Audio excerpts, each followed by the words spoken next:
கடந்த பிப்ரவரி மாதம் வந்து எம்டிசி நிறுவனத்துல காலி பணியிடங்களை நிரப்புறதுக்காக வந்து அரசாங்கம் வந்து ஒரு டெண்டர் விடுது. இந்த டெண்டரோட முடிவு பார்த்தீங்கன்னா மார்ச் மாசம் வெளியாகுது. அப்படி வெளியாகும் போது உத்தரப்பிரதேசத்தை சேர்ந்த எஸ்எஸ் என்டர்பிரைசஸ் அப்படிங்கிற ஒரு நிறுவனத்துக்கு பார்த்தீங்கன்னா இந்த காலி பணியிடங்கள் நிரப்புறதுக்காக வந்து ஆட்களை சேர்க்கறதுக்காக அந்த அந்த டெண்டருங்கிறது அந்த எஸ்எஸ் என்டர்பிரைசஸ் நிறுவனத்துக்கு விடப்படுது. உடனே நம்ம அரசியல் கட்சிகள், தொழில் சங்கங்கள் இவங்களாம் சேர்ந்து உடனே வந்து இதுக்கு எதிராக போட ஆரம்பிச்சிட்டாங்க. ஒரு வடமாநிலத்தை சேர்ந்த ஒரு எஸ்எஸ் என்டர்பிரைசஸ் அப்படிங்கிற நிறுவனத்தை வந்து இந்த எம்டிசி பஸ்ல வந்து நடத்துனருக்கான இந்த காலிய பணியிடங்கள் நிரப்புறதுக்காக அவங்களுக்கு வந்து டெண்டர் விட்டுருக்காங்க. இதனால வந்து நிறைய வட மாநில இளைஞர்கள் பார்த்தீங்கன்னா நம்ம ஊர் எம்டிசி பஸ்ல வந்து அவங்க வேலைக்கு வந்துருவாங்க. இதனால நம்ம ஊர் இளைஞர்களுடைய அந்த வேலை வாய்ப்பு பறி போகும். அதுக்கு எதிர்ப்பு தெரிவிக்க ஆரம்பிச்சிட்டாங்க.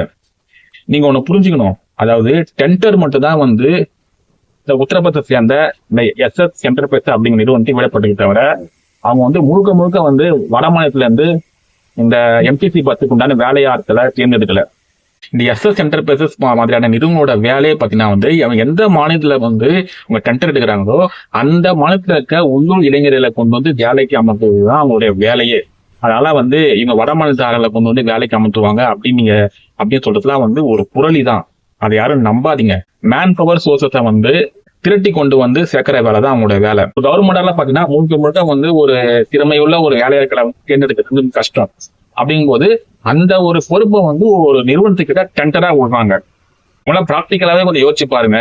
நம்ம எம்டிசி பஸ்ல வந்து இப்ப வடபழனி, கோடம்பாக்கம், பெரம்பூர், கொளத்தூர், வேளச்சேரி அப்படின்னு அந்த ஏரியா பேர்களை பாத்தீங்கன்னா அவங்க சொல்ல வாயில வருமா அவங்களுக்கு? அதுவே மூலம் வராது. நம்ம ஊர் கண்டக்டர் பாத்தீங்கன்னா நம்ம ஊர் ஜனங்க கிட்ட வந்து ரொம்ப ஈஸியா வந்து கம்யூனிகேஷன் பண்ணுவாங்க. அப்படி இருக்கும்போது வட மாநிலத்தாரர்களை வந்து வேலைக்கு போட்டோன்னா அந்த கம்யூனிகேஷனே பாதிக்கும். ஸோ இதெல்லாம் யோசிச்சுதான் பாத்தீங்கன்னா ஒரு அரசாங்க பணியில வந்து ஒரு வேலையாட்களை வந்து அமர்த்துவாங்க. நம்ம தமிழ்நாட்டு இளைஞர்கள் தான் ப்ரிஃபரன்ஸ் கொடுக்கணும். ஏன்னா நிறைய பேர் பாத்தீங்கன்னா டிஎன்பி எக்ஸாம் எழுதிட்டு வெயிட் பண்ணிட்டு இருக்காங்க. நிறைய பேர் வந்து அந்த ஜாதி அடிப்படையில அந்த ஒரு இடஒதுக்கீடுல பாத்தீங்கன்னா நம்மளுக்கு அரசாங்க வேலை கிடைக்கும் அப்படின்னு வெயிட் பண்ணிட்டு இருக்காங்க. சில பேர் வந்து ஸ்போர்ட்ஸ் கோட்டா மூலமா நமக்கு ஏதாவது வந்து இந்த எம்டிசில வேலை கிடைக்காதா அப்படி சொல்லிட்டு வெயிட் பண்ணிட்டு இருக்காங்க.